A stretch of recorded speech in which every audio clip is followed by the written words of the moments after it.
So while I do these shots, Yeah. I'll establish the context a little bit. Okay. Yeah. So I've been here since yesterday. I'm in Vancouver. Yep. That's from right. Ottawa. Yeah. And this is Matthew Meleg. West Coast style. It's probably obvious from the different bottles and so on, but Yeah. you are a... I guess you would say I'm a self-taught perfumer. And so basically what I do is I make perfumes and I do it in my own way, and I package my perfumes and I sell them. So I had bought a bottle of one of your perfumes. Yeah. Vienna Chocolate Patchouli. Yes. And I'd gotten a few samples and I liked them, and then in the course of our conversations, somehow you suggested that you could make me a custom-made perfume. Yeah. And then that maybe I could video all this. Sure, why not? Yeah. So that's what we're gonna do. We're gonna make you a custom perfume.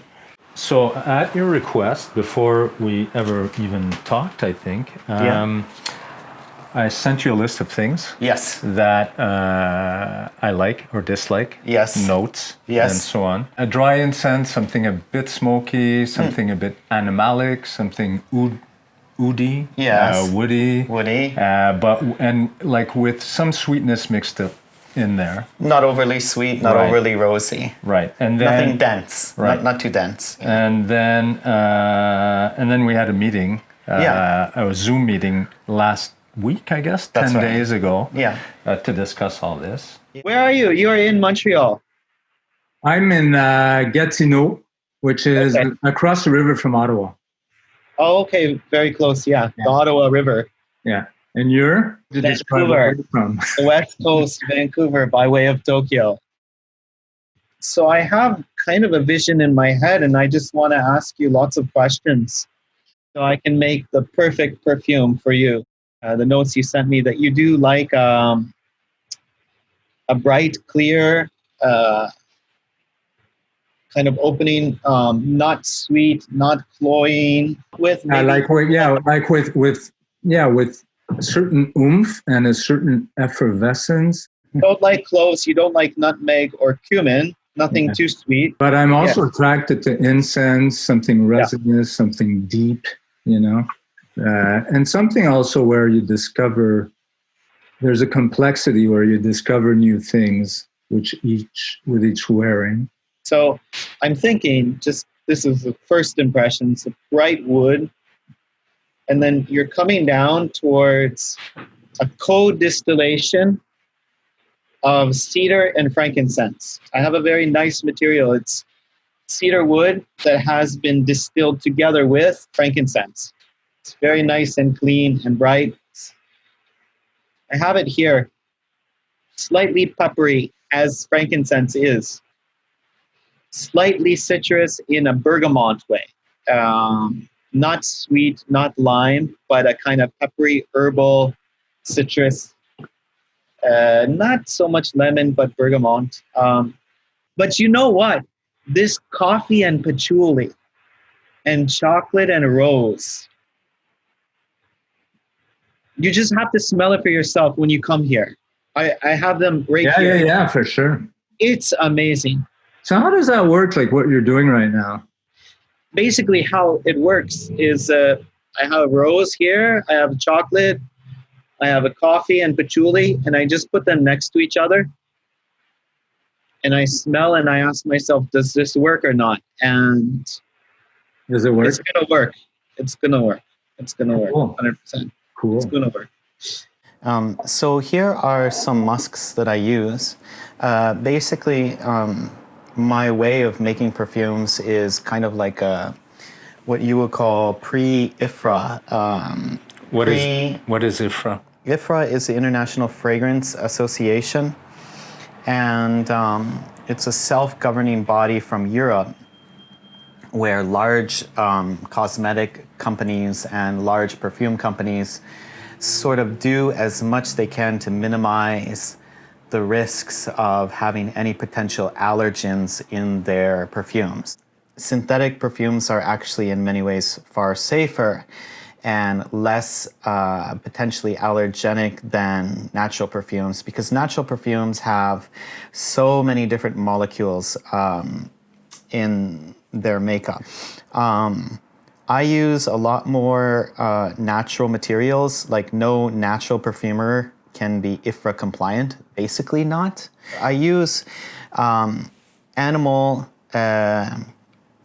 products and good quality, animal musks and good quality materials in my perfumes because I really love history. I've always loved history, and I love the old French 1920s, 30s. Very resinous, enveloping, very rich, thick, very characterful, like really, really deep and full of character perfumes that are like 100 years old now. And what natural musks do, because human beings, they're mammals, right? And we have hair and we have sweat follicles. So all of the musks, every musk as far as I know, every musk used in perfumery is from a mammal, even ambergris. So ambergris is from a whale. But what does the musk add to the perfume, I guess? Like what's its function? Okay. It makes the perfume like from here to like here. It merges. It actually makes like the perfume part of your body. If you're not happy with the animal musk, don't worry. The synthetic musks do the same job. But we can go musk. I can talk all day about it. It's called African stone or Hyraceum. It's from the hyrax, which is a cute little animal. This musk, no animal was ever harmed in its production. Basically, what these little critters do, they look like tiny little rabbits in Ethiopia. And they pee in the same cave for thousands and thousands and thousands of generations. And they pee in the same spot, and the pee turns to stone. And what perfumers do is they gather these stones and they crush it up. Like, for example, I crushed my Hyraceum stone in this, mortar and pestle. And then I tincture it in perfumer's alcohol. And this is what you get. And Hyraceum smells like dusty, minerally. It does smell like the earth. Hyraceum smells like workers' gloves, like sweaty gloved hands. You've taken off the leather glove. It smells slightly leathery. It smells animalic. Now we have civet, and this is my aged civet tincture. It's at 3%. This particular musk I got from a man, his name's Dan, and he goes to Ethiopia. He's also a Canadian guy. And he buys his civet musk from farms where he's seen the farmers treating the animals well. This is my most controversial musk because there is a small chance that these animals didn't have the best life. And for me, civet is a very, very beautiful musk, but one day I hope to make the direct connections in Ethiopia for sure and just really secure really well-treated animals. The better the animal's treated, the better they're smelling the musk, without a doubt. And you've checked this? This is I know. I bought in cheap musk, which is used as hunter's bait, and it's horrible. And all the other perfumers say the same thing. If the animal's treated bad, it's a terrible musk. It's just really, it smells like oil. When you say civet, like what part of what animal is that? The civet is kind of like a ferret. And I have a pet ferret. Oh, that's true. Yeah, it's similar to a ferret. It's a lot larger, and they're definitely not endangered. In fact, there's lots of them in the wild. And they're kind of a pest and a nuisance to a lot of farmers in Ethiopia as well as Indonesia. But which part of the animal is it from? Okay, so the It's a civet musk gland? is from the musk gland. Okay. And it's like a pouch. It's like a marsupial pouch, right? So you can collect the civet musk in various ways. The most ethical way is to have like a large farm, let the civets run around. They rub themselves against the same tree all the time, go and collect it. That is the best smelling civet musk. The second grade would be the animals caged but let out, caged in, partially free run or whatever. Right. And then the farmer would come in and scoop it out. Okay, so they're not killed for No, they're not killed for okay. it. They're not killed for it. As the farmers are understanding that perfumers want well-treated civets, I think they are treating the civets better. And as the farmers can sort of take care of their needs, then they can, and they're not worried about starving tomorrow, then they can afford to treat the animals better. So this is my pet ferret, and I do love animals, and I grew up on a farm, and he definitely has a very musky smell. He does, I smelled it. It smells like some of your musks that you have, actually. It is musk, and I love Teddy very much, and I hope that the animals that I get my civet musk from are treated fairly decently.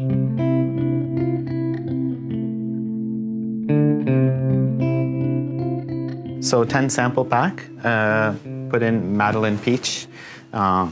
Madeleine Peach here, it's named after my mother, old style, kind of spicy cinnamon peach. It's quite unique. Next is Vienna Chocolate, which is Mitti Attar from India, and 3 different types of patchouli, mint opening. And it's kind of a dusty, almost slightly musky, earthy gourmand, because it has a dark, dry, bitter chocolate, so not overly sweet. Next we have the Golden Guy, which is a tinctured pipe tobacco, tinctured in Chambord, blackberry liqueur from France. Next we have the Birchstar Russian leather, very, very powerful and very strong smoky leather perfume. And then we have here the Civet Cat, which is a musky old style chypre with lots of natural civet musk. Deer Musk perfume, Deer Musk and honey. Tobacco and frankincense, very bright frankincense, bright and light with lots of cardamom in the opening. And Okumas, forest florals, aldehydic, classic aldehydes, floral with a unique green leather dry down. And then we have Mushin and Oud, both of which have real agar wood in them. I brought incense back with me from Kyoto, Japan. Well, you lived there for 10 years? Well, I lived in Japan for 10 years. I lived in Tokyo, but I always went to Kyoto for vacation. I went there so many times because I love Kyoto, the old city.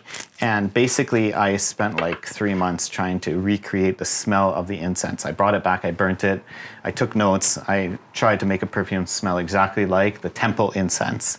And that's Mushin.